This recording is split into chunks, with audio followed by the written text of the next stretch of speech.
Hello everyone.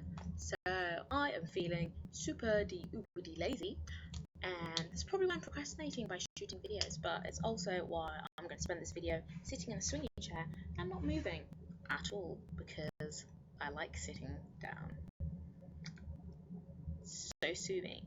My last video, or video that I uploaded a while ago, was why I'm bad at being bulimic part 1.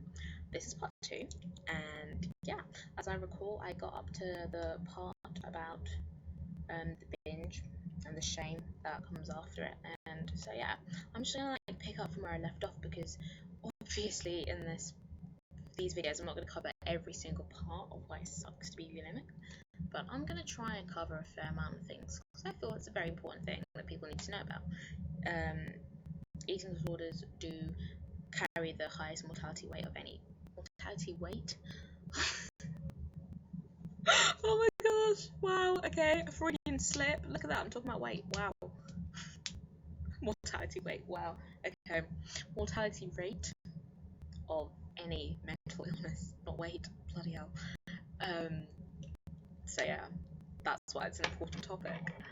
Damn, unintentional pun. Okay, so we're onto the shame bit, and I want you to envision, because this series isn't just for people with EDs, it's also for people that don't know much about them, and it's also for people that are like carers of people with EDs and need more help. And so yeah, I want you just to, so you're on the same wavelength, to imagine your favourite restaurant, like the place that you always overindulge at, whether that be, I don't know, Harvesters or Nando's or whatever you have in America, IHOP, Cheesecake Factory, don't sue me, I know loads of people hate this place, Chick-fil-A, I don't know, whatever, that place where you guys eat, just imagine somewhere where you go loads and you eat loads and you just overindulge, and it's, so I know that you're thinking about the right sort of place. It's the place where when you're signing the bill at the end of it,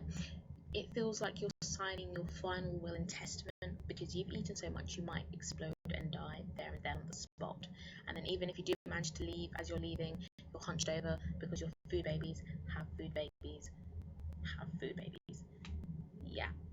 So imagine that sort of extreme pain, discomfort, and possible self-loathing. Times it by 100, magnify it by 1,000,000, and then you're probably part of the way to understanding how bulimic feels after a binge. It's complete revulsion and horror and disgust and shame, and yeah, that's basically it. And of course it doesn't end there, no. Then comes the purging. Different bulimics purge in different ways. Not all bulimics throw up.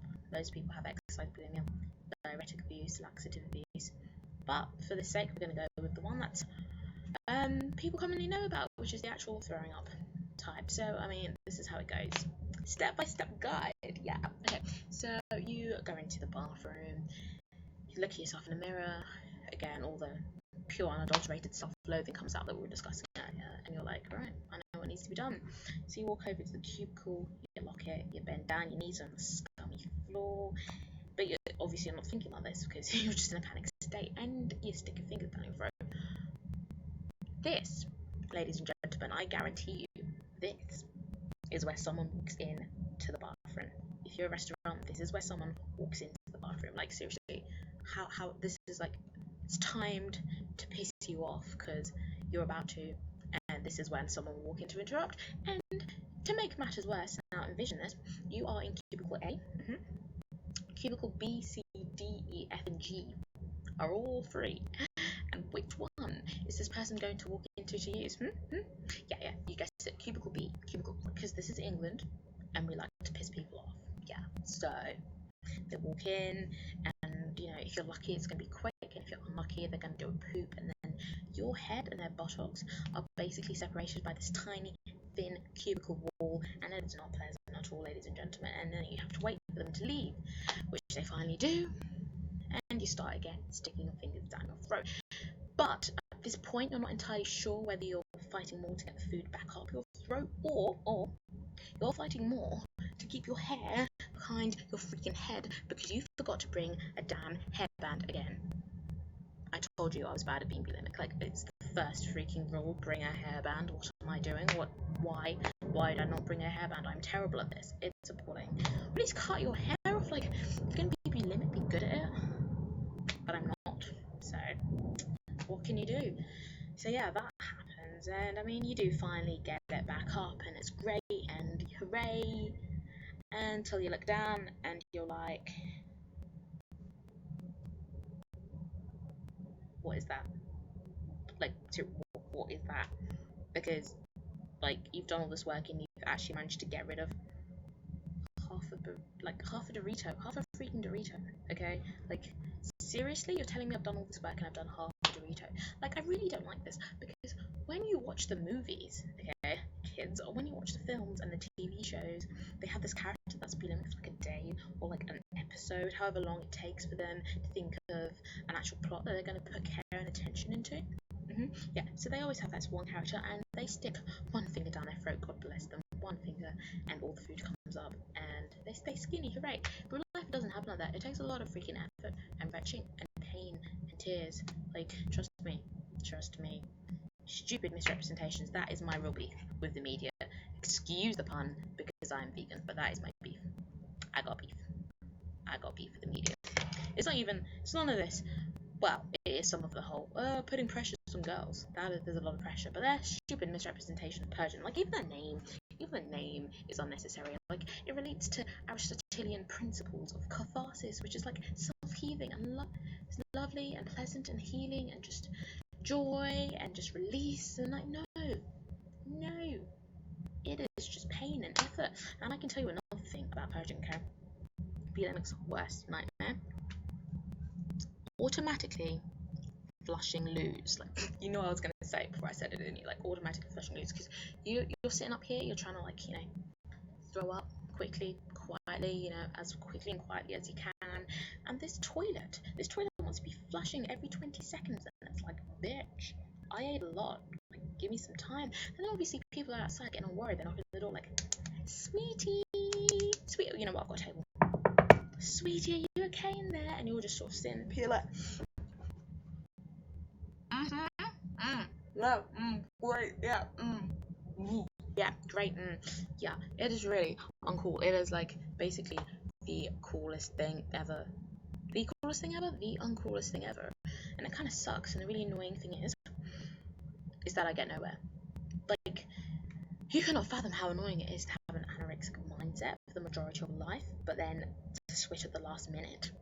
I say majority of your life, but the majority of like your day, and the switch at the last minute. So I don't know, like, for example, I can fast for weeks on end, but then I will binge, and then I'll put back a stone after like 4 or 5 days. It's so weird, and it sucks, and it's not fun at all to have an anorexic mindset and to be controlled like you're an anorexic, but to achieve no actual weight loss. Like, I don't know if you can fathom that. It's kind of like, I don't know, any other, I don't know, like, I can't even think of anything.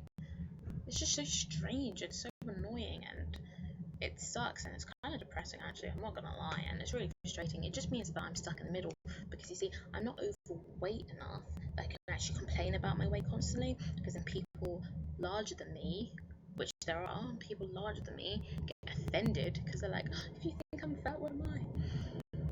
And then at the same time, I haven't quite put enough dedication into my anorexic tendencies to actually be skinny in any way, shape, or form. So yeah, that doesn't happen. And then, so I'm just stuck in the middle. And then I can't even go on a diet without fear of people thinking that I'm going to develop an eating disorder. I know, that is actually what happens. And trust me, the irony is not wasted on me. Few things are wasted on me. Apart from food, clearly. Yeah. Ooh, yeah, I know. You're going to say it's fine.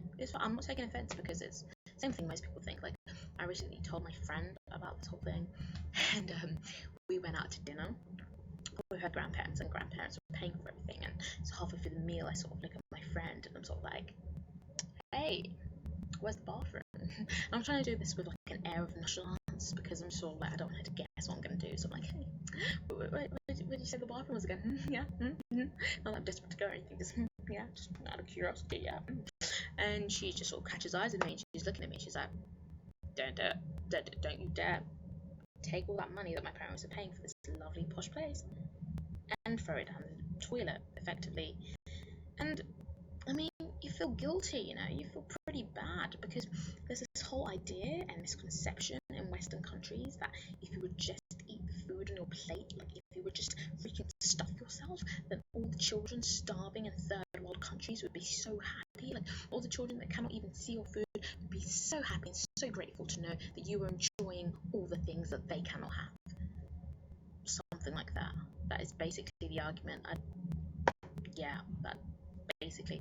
And to be honest, I really feel that people shouldn't judge people really, because not only is it kind of out of their control, at the same time, like, food leaves everyone. Like, I mean, most people eat and then a few days later the food leaves them through excretal matter. Now, bulimia is kind of the same, except that it leaves via a different exit route. Like, granted, the exit route is different.